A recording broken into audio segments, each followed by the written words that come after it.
நம்மளுடைய சரீரம் தேவனுடைய ஆலயமாக இருக்கிற இந்த ஆலயத்துக்குள்ள கண்ட அருவருப்புகள் இருக்கக்கூடாது. கர்த்தருடைய பிள்ளைகளே, நான் ஒரு சப்ஜெக்ட் சொன்னேன்.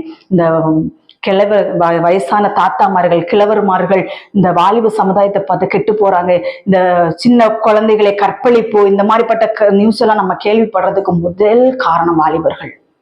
ஏன் அப்படி சொல்றேன்னா, கர்த்தருடைய பிள்ளைகளே, ஆங்காங்கே இருந்து இந்த வாலிப பிள்ளைகள் செய்கிற அக்கிரம கிரியைகளை ஒவ்வொரு வயதானவர்களும் வந்து பார்க்கிறார்கள். சில வயதானவர்கள் ஏங்குகிறார்கள், ஏன் இப்படி செய்கிறார்கள். சிலர் வந்து பார்த்து ரசித்து கொண்டு போய் கொண்டிருக்கிறார்கள்.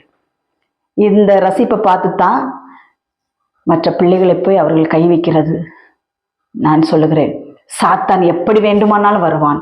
ரொம்ப கவனமா இருங்க. ஏசப்பா சீக்கிரம் வரப்போறாரு. கர்த்தருடைய பிள்ளைகளே, கர்த்தருடைய வருகைக்கு உங்களை ஆயத்தப்படுத்தி, படிக்கிற பிள்ளைங்க படிப்பை பாருங்க, ஊழியம் செய்கிற பிள்ளைங்க, தாய் தகப்பனுக்கு ஊழியம் செய்கிற பிள்ளைங்க, தாய் தகப்பனும்